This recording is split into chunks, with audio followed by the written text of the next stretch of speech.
The Super Mario series is pretty well varied in its array of enemies, whether that be Goombas, Koopas with hammers, porcupines, Koopas in clouds, you name it, Mario comes around. But the type of enemy I wanted to focus on today are the fish.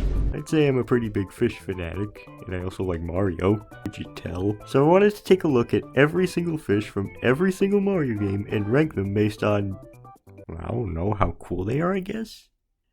I mean, I can't lie, some of these fish are pretty cool.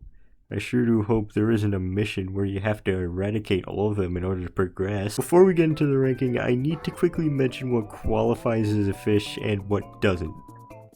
Things like bloopers, clampies, sidesteppers, and other such things won't be included in this video because their respective species aren't classified as a fish. You don't know the agony I had to go through trying to find out what the hell a spine cone was. Anyways, with all that said and done, let's jump right into the ranking of every single Mario fish. Why did I go through with this? Oh my god. Number 52, Honen. They might not function like them, but these are just lesser fish bones. They appeared in Super Mario Land and only Super Mario Land, and I am already running out of things to say, let's just move on. Number 51, Tosenbo. They're urchins that inflate and deflate, and trying to get footage of these guys with actual hell.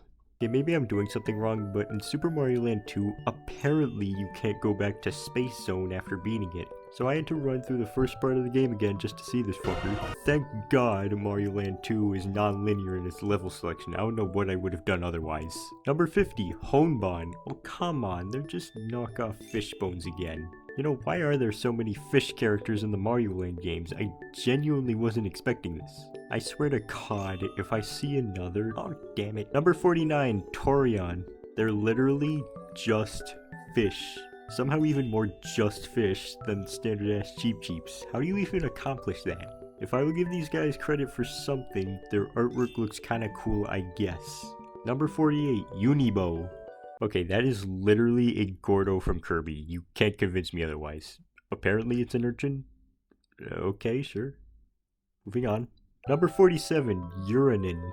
Holy carp, it's a fish that's actually kinda unique. And by that I mean it's a seahorse. Okay, it's not that special, but it's a nice change of pace from just fish. Number 46, Deep Cheep. This is the stupidest excuse for a Cheep Cheep subspecies. It's literally just a green Cheep Cheep. Oh wait, how could I forget? It's a green Cheep Cheep, but he angry.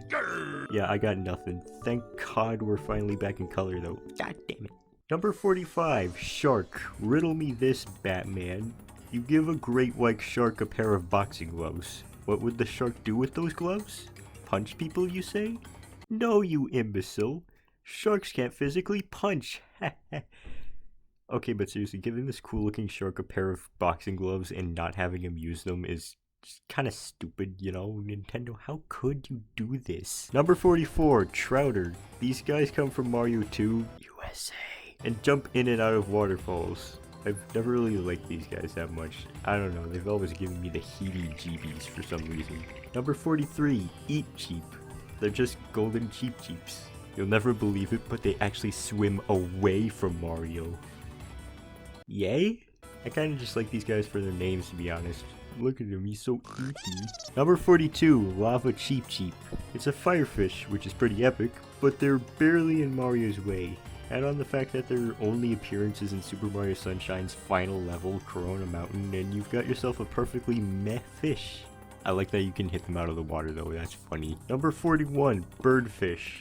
Yup, that sure is a bird fish. It does indeed fly kinda, and it does indeed swim kinda.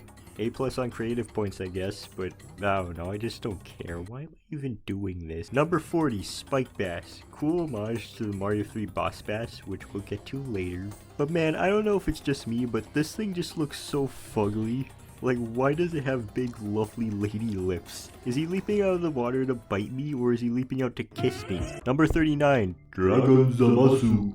What a badass name for a badass seahorse. If only its boss fight was as cool. But no, this is on the little underpowered Game Boy.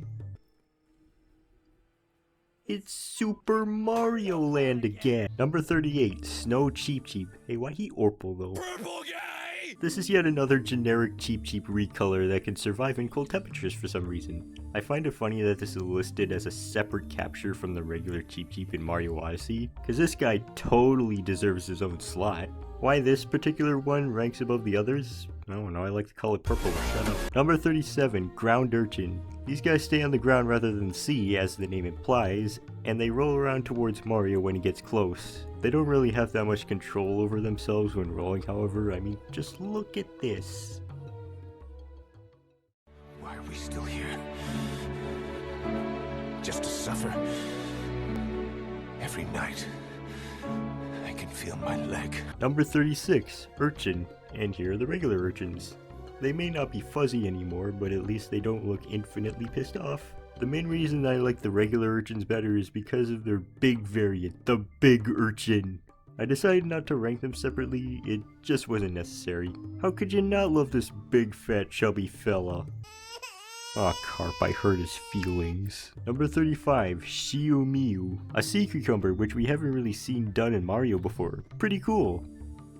That's literally all I have to say. What do you want me to say? It's a goddamn sea cucumber. What you see is what you get. Sea cucumber! Number 34, Jammy Fish. I always forget these guys exist. They're in a few galaxies in Mario Galaxy, and they honestly don't really add anything other than, I guess, ambience. It at least wins the award for slightly more interesting than Torian, I'll give it that. Number 33, Jelly Bean. They're about the same quality-wise, I just remember them a little more because they're in more than 2 Mario games. I also remember them for being in Dolphin Shoals in Mario Kart 8. That track is peak because you drive on top of an eel, that's so cool. Number 32, Blurp. They're just green Cheep again. If I had a nickel for every time a green Cheep passed off as a separate species of fish, I'd have 2 nickels, which isn't a lot, but it's weird that I have it twice, right? This one's better because he's wearing goggles and that's funny. Number 31, Sushi. They're just sharks. Even more than the Mario Land sharks somehow. At least they aren't a disappointment like Mr. I Can't Box over here and actually serve their purpose of being a generic shark. Well done, I gotta say. Number 30, Manta Ray. And much like Sushi, these are just manta rays. I literally have nothing else to say. You swim in its farts for a star, how nifty. Number 29, Rip Von Fish. These little blue fish from Mario World like to sleep. Until Mario gets close by. Man, why did you do that? I'm not gonna lie, I'm mostly ranking them this high because of their name, which is a reference to Rip Von Winkle, which is proof that the American Revolution happened in the Mario universe. Number 28, Cheat Skipper. Shoutouts to New Super Mario Bros. DS for actually having some unique bosses before the Dark Ages. He's basically just a boss version of the Mario 3 boss bass, not too much else to say on him. He has some little cheap with him, look at them, they're friends. Number 27, Move Fish. Oh my god, an actually good Mario Land fish? For eel? In hindsight they aren't that unique in mechanics, but I don't care, they're cows, that's funny. Moving on. Number 26, Gelectro. They're pretty much just glorified walls that can hurt you. Much like Rip Von Fish, the only reason they go this high is because they have a cool name, like, listen to that. Gelectro! So friggin' epic. Number 25, Spiny Cheep. Okay, seriously, look at these guys, they're so cool, they're so persistent, I want to be like Spiny Cheep someday. I don't know what it is, but I just adore these guys. Probably because they're Orple. Number 24, Splounder. These are the little pink guys in Mario 3D World Plessy levels whose skulls you cave in. There's nothing too special about these guys, but at the same time, I think they're kinda cute. Maybe I'm just crazy though, I find a lot of weird things cute. Number 23, Eely Mouth. I'm gonna be honest, I've never really cared for this particular fish, although I do find the fact that you have to clean his teeth pretty funny. Other than that, he's just kind of a whatever fish to me. Although he does gain points for being an eel. I'm the eel guy, by the way, keep that in mind, this will be on the test. Number 22, Phantom Manta. It's a big manta ray, but it's a phantom. Ooh, spooky. I really like its boss fight in Mario Sunshine, one of the more creative Mario bosses, in my opinion at least. I've heard people say it's bad. Well, they're bad. Phantom Manta is cool, and I will not listen to anyone who says otherwise. Moving on. Number 21, Bonefin. These guys appear in the Kingfin boss fight, which, oh don't worry, we'll get to that. We will get to that. The bone fins on their own are pretty much just cooler Torpedo Teds. Not that Torpedo Teds aren't already cool, my beloved. Number 20, Dragon Eel. The Dragon Eels to me always gave off this weird mystical vibe. It's like a calming feeling given off by a creature that represents peace until it wants to kill Mario. Low tier eel, but at least it's not Eely Mouth. Next. Number 19, Rammerhead. Aw man, they're sharks again. No wait, they're hammerhead sharks. They're pretty basic obstacles, but I don't know, they're pretty cool. I like how they can just levitate in midair for some reason, that's epic. Number 18, Jamawar. This is exactly what the jammy fish wishes it was. These guys have severe Ripvon fishitis, and that their name is like the most awesome thing ever. He sounds so threatening. They aren't threatening in practice though, but that honestly makes it funnier. Number 17, Mechacheep. I'm a believer that robotified variants of living organisms are cool as fuck, so having a robot Cheep Cheep is admittedly not as cool, but it's still an accomplishment. Congratulations! 16, Big Bertha / Boss Bass. Okay, so these two are classified as two separate entities in Mario 3, but they literally share the exact same sprite, so I'm counting them together. Big Bertha is the one that stores baby Cheeps in her mouth and releases them periodically. Way to endanger your kids, holy shit. Boss Bass, on the other hand, is most likely the one everybody knows about, being the first fish to lunge at you from the water. As you're gonna notice in this ranking, the bitey fish are more often than not gonna rank higher. Don't ask why, I don't know. Number 15, Anglefish. I appreciate Mario Wonder for actually adding new characters to the mix, but I'm gonna be honest, I don't 100% care for the Anglefish. They're a neat addition, yes, but I honestly don't think they were used that creatively. It especially hurts since Mario Wonder already has some damn creative uses of its enemies. At least their design is cool. Number 14, Spikeo. They're an eel, which is a huge plus, but man, look at that face, he looks high. They're also kind of a downgrade from the previous game's take on an eel, which we'll touch on much later. Number 13, Cheep Chomp. When I think about it, these guys are actually pretty similar in design to the Spike Eel. I think it's more fitting here because Cheep Cheeps are typically more goofy looking. The big dumb bucktooth really fits them, to be perfectly honest. They try to bite you while making the loudest burping noise ever. It's kinda hilarious. Also, I don't know when else I'll get to mention this, but the Cheep Chomp was a boss in Mario Party 10 for some reason. I just wanted you guys to know that. Number 12, Cheep Cheep. Finally, the vanilla-ass Cheep Cheeps. I don't know why there were so many before this, but we're here. What kind of fool do you take me for? He's a Cheep Cheep, he's a Cheep Cheep, you're a Cheep Cheep, I'm a Cheep Cheep. Are there any other Cheep Cheeps I should know about? Yo. Anyways, they do about as much as you'd expect a Cheep Cheep to do. Why'd I rank them at number 12 then, you might ask? I don't know, it's a fish ranking, don't take it seriously. 11, Fish Bones. You know what's better than a regular Cheep Cheep? A dead one! I swear, if you take something and peel off its skin, it's immediately cooler. Fish Bones are no exception. I also really like their mechanic of them just going mad and dashing straight for you upon seeing Mario's ugly mug. Oh come on, your eyes would turn red too if you had to see that. Number 10, Bulber. Anglerfish are typically pretty creepy looking fish, but these are just goofy, and I'm all for it. Look at those lips, they're so puffy. Get the top of his head!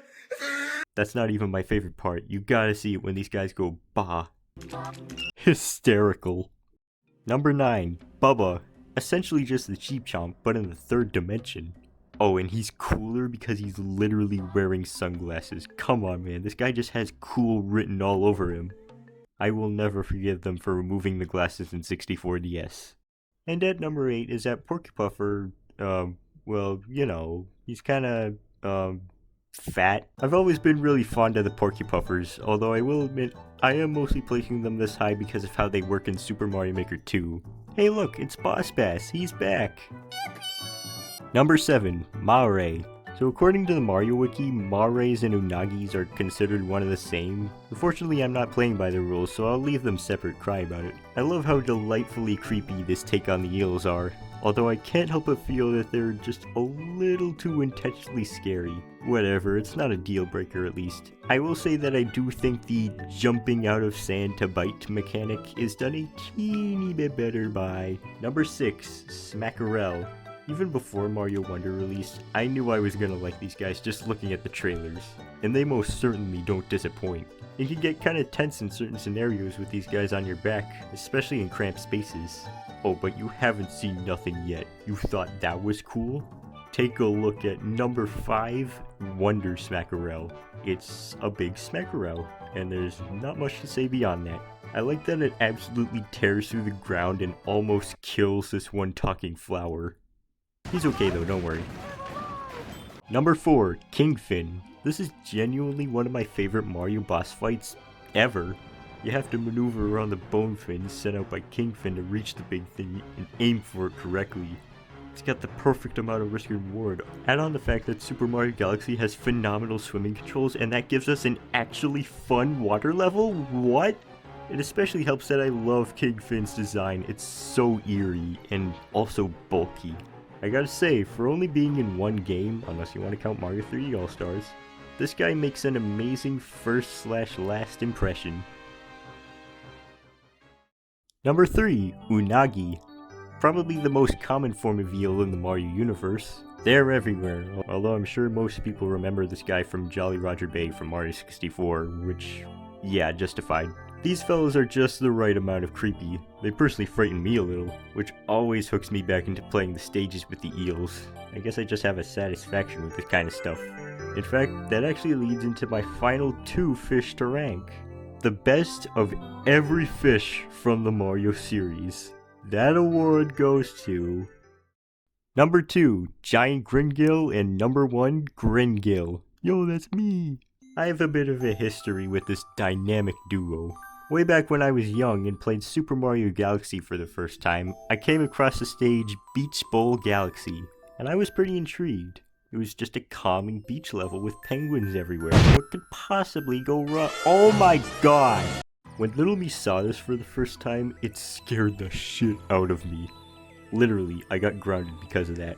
I mean, could you really blame me? Why would I want to use the toilet when there could be a Gringill down there ready to attack? Safe to say, Gringill was my childhood trauma, but was also the start of my Gringill awakening. You see, I decided to avoid any water levels, both in Galaxy and in general, in case I'd ever see Gringill again. And I'd say I did a pretty good job at avoiding any association with Gringill. As the time flew, however, I wanted to go back. I needed to face my fears once and for all.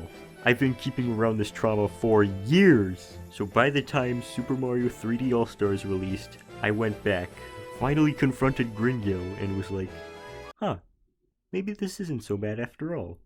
I started to revisit the Gringill galaxies more, and more, and more, and more, until suddenly Gringill is just my entire persona now. Shout out to the like 3 people who knew what my profile picture was before this video was made. I'm gonna be honest, this entire ranking was just a setup. I just needed an excuse to talk about Gringill, but who in their right minds would click on a video essay about why Gringill is awesome? 80% of the human population wouldn't even know who that is. I kinda needed to make this video to sort of set expectations, I guess. I do have some plans for this channel's future, just not necessarily the supplies in order to put them into action. I wasn't expecting the Family Guy video to blow up like it did, so obviously I'd want to go ahead and make more animations, but as the title of that video implied, that was just a school project, in which tools to make it were provided by the school. I don't really have such supplies right now. I'm not using Flip-A-Clip, I refuse. I'll let life sort that stuff out. As of right now, I'll probably keep doing less ambitious projects like this one. Okay, well I say less ambitious, yet I have the hardest time of my life trying to find Tosenbo. That's about where the video would end, but I'd like to quickly thank some people for helping out with this video behind the scenes. Namely Golden. He helped get a lot of the footage used in this video. Many thanks to him. Others preferred to not be named in this video and will instead be credited in the description. You should check the description, by the way. That said, I hope you all enjoyed this video. I greatly appreciate getting some feedback on this since I'm relatively new to this stuff and don't 100% know what's wrong or right in making this. With all that out of the way, I'll see you all in the next one. Bye for now.